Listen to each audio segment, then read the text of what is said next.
So I do it anyway.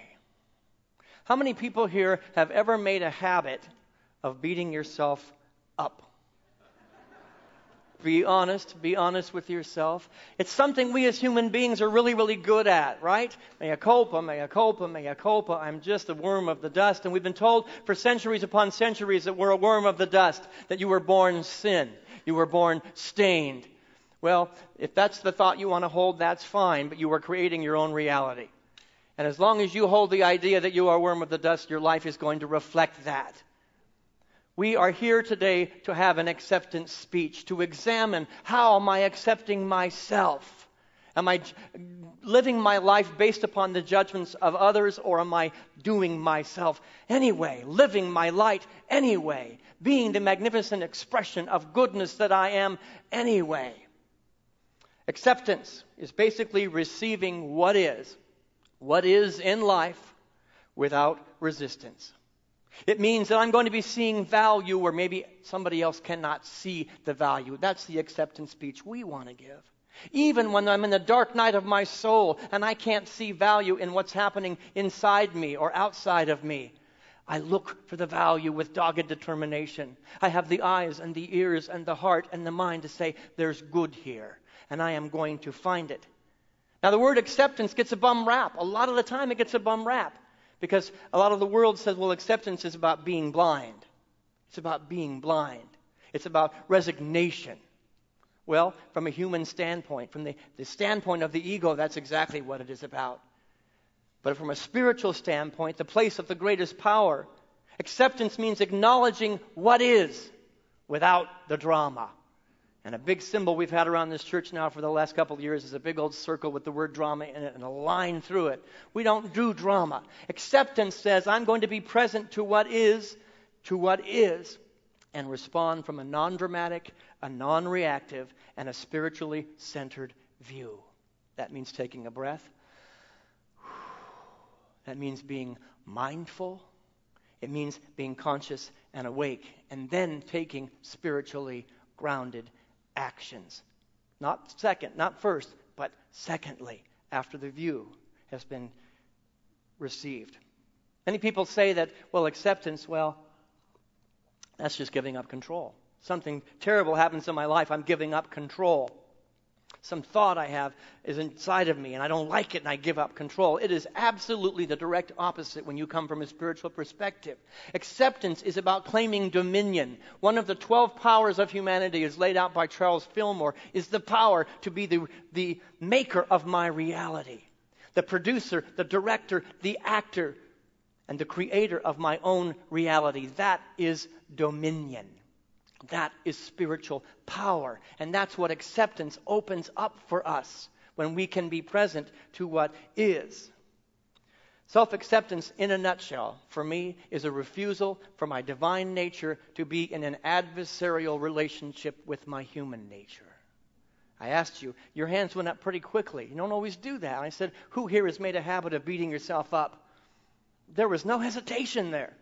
It's funny because I'll sometimes say, who here has a dream that they want to see realized and they're working on, and the hands kind of go like this. But I say, who's here good at beating themselves up?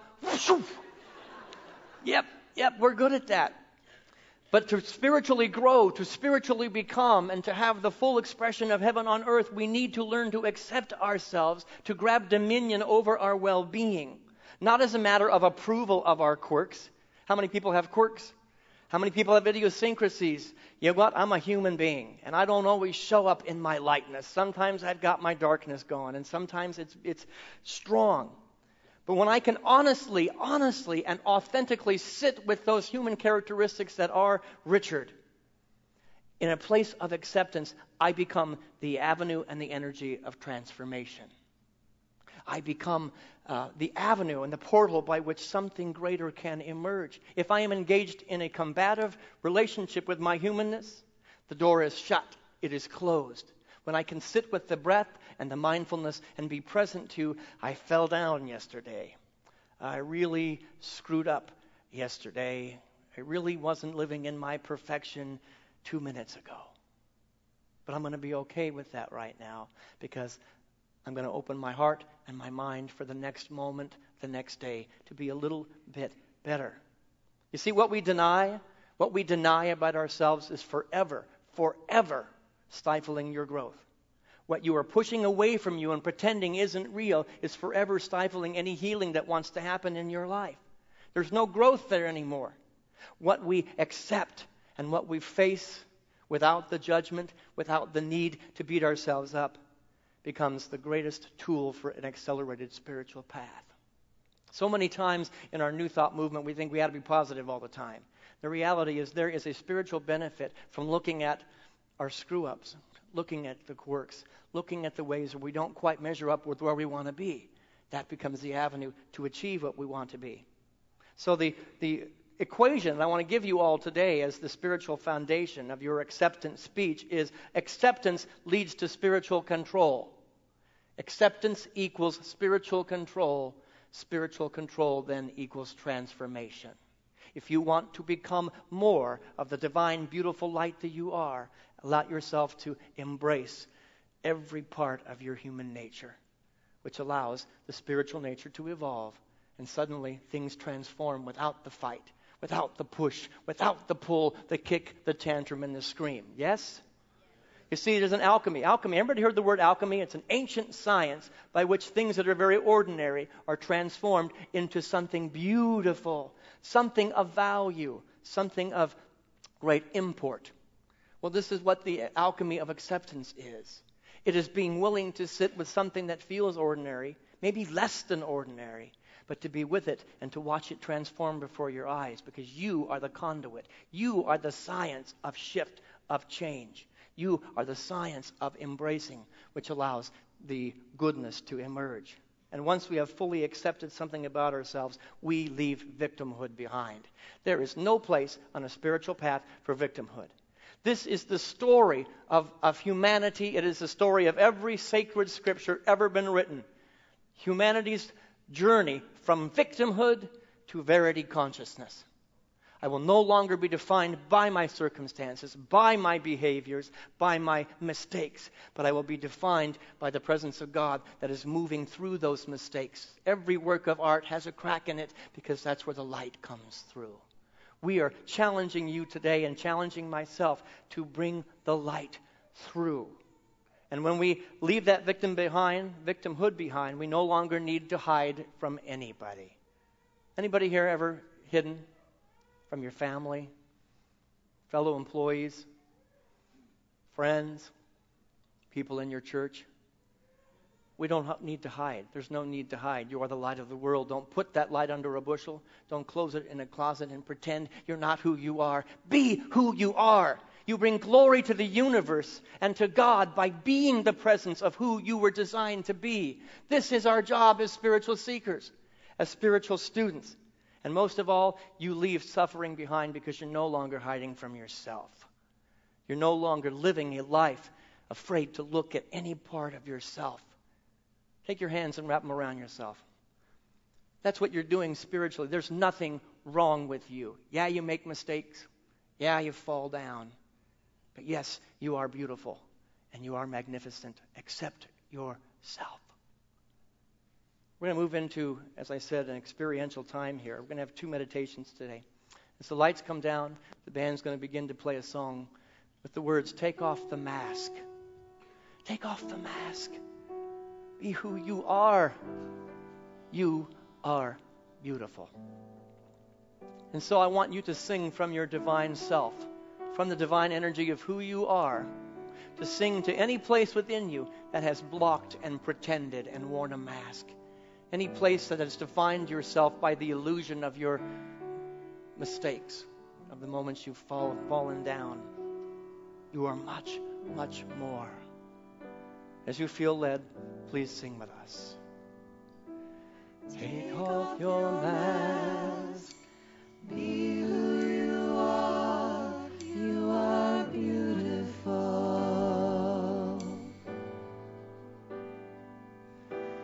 Take off your mask. Be who you are. You are beautiful. I can see your true self. I can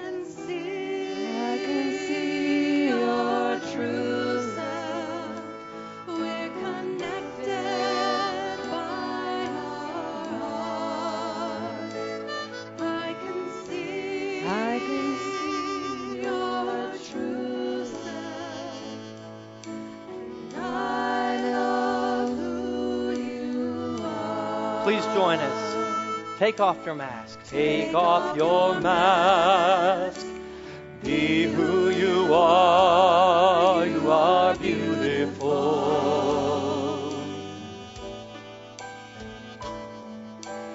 Take off your mask. Be who you are. You are beautiful. Embracing yourself. I can see your true self. I can see your true self. We're connected. Connected by our heart. I can see your true self. I can see your true self. And I love who you are. I love who you are. Take off your mask. Take off your mask. Be who you are. You are beautiful.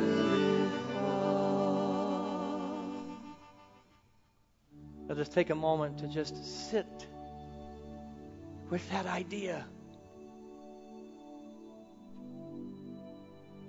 I am beautiful. But what about this? And what about that? What about it? You are more. You are beautiful. You are powerful. More powerful than you've ever given yourself credit for. You are light. Sometimes you are dark. And in this moment, simply accept all of it. For all of it is one step closer to truth, to power, to God, to magnificence, to the full expression. We can desire to change, yes, humanly, to match the spiritual. But there's no fight here. There's no need to run here. Breathe deeply with me. The idea and the thought as we head into the silence. I am beautiful. Breathing it in. And on the exhale, release anything that would get in the way of that reality being made manifest here and now as we enter the silence.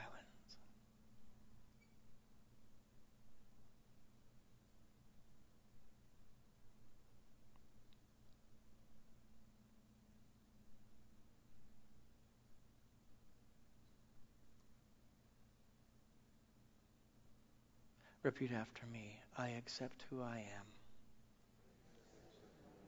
Fully and completely.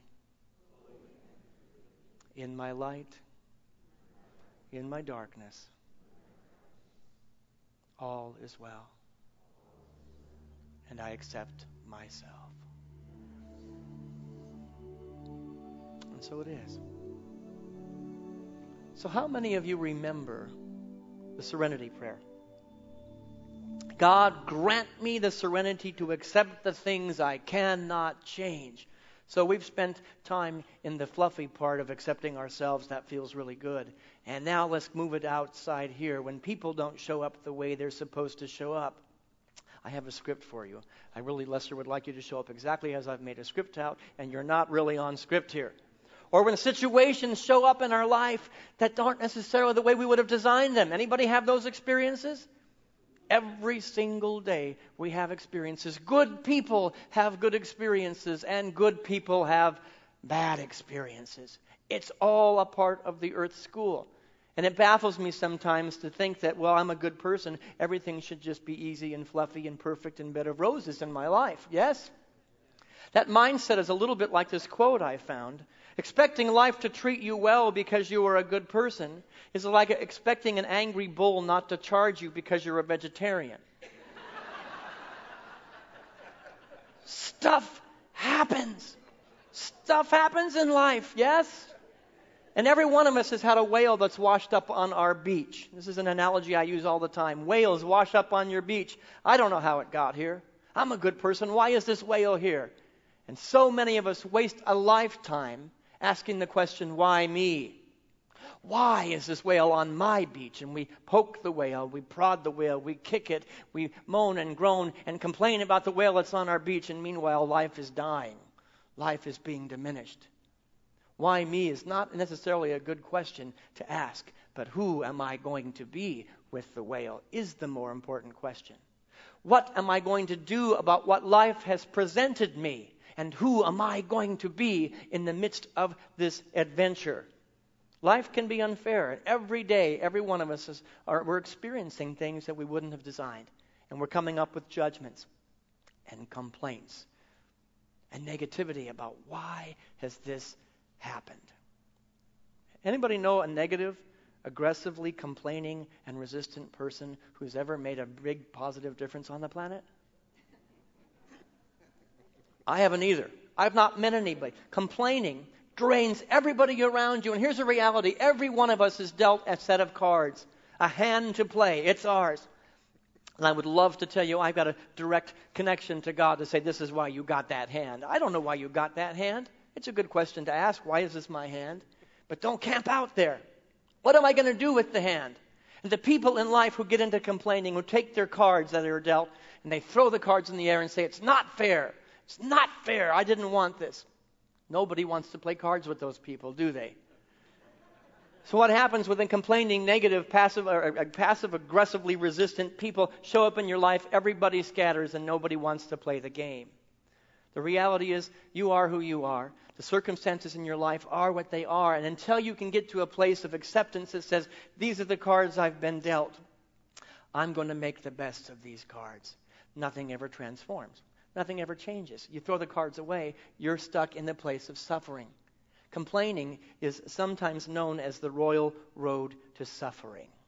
Judgments are known as the royal road to suffering. If you're happy with your suffering, keep complaining. Keep in the negativity. Keep asking the question, why me? But today I want to submit to you that the acceptance of, here it is, this is the whale on my beach, is going to allow something more beautiful to emerge. Now, I would love to tell you that it can many times transform what is happening out here. But where's the only place that transformation ever really happens? Here. The only place that I can control is what's going on in the inside. And so transformation does happen, but it happens at the place and the level of me, my divine soul. And what happens when you can find that kind of acceptance with what is? Here are the cards I'm going to play. We are inspired to respond and to quit reacting to life. We respond to life and don't react. You know the difference? What's the difference between responding and reacting? Reacting is a knee-jerk emotional response with no thought, with no breath. Something happened and now I'm angry. Why me? This isn't fair. I'm going to fight it. I'm going to complain about it. That's reacting. The difference between reacting and responding is mindfulness. And it usually looks like this.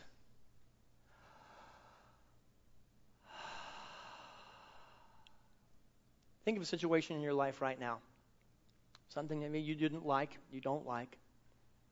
And just do that with me. Here we go.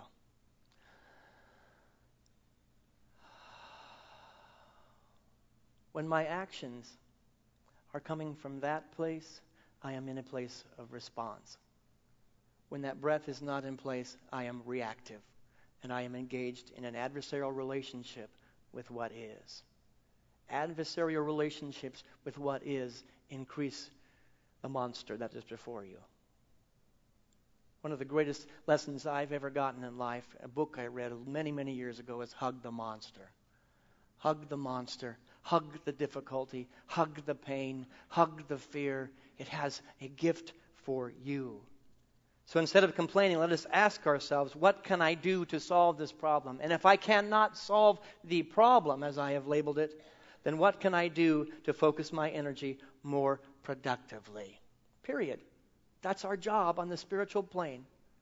It is our job on the earthly plane. How can I bring a little bit more light to what is? Because in that truth, acceptance becomes the great and wonderful realization that I am connected, intrinsically connected to all of life. I cannot be separate from this situation. And if I am fighting it, I am fighting myself. I am part of a magnificent cosmic process of life, of God. And every person, no matter their circumstance, no matter their behavior, and every circumstance and person, no matter what is happening, contains within it the seed of possibility of something beautiful emerging. And where does transformation happen? It starts and ends with me. I will see it differently. I will play the cards. And I will be the conduit for transformation and move from the royal road of suffering to the royal road of oneness with what is. Peace emerges organically and naturally. God happens organically and naturally. And when we leave complaining, we open up the doorway for beauty to come in, to see the beauty that was always there, but we didn't see it. This is beginner's mind. This is beginner's heart, beginner's ears. No matter how difficult this feels humanly, I'm going to look for the good and the gift and the blessing here.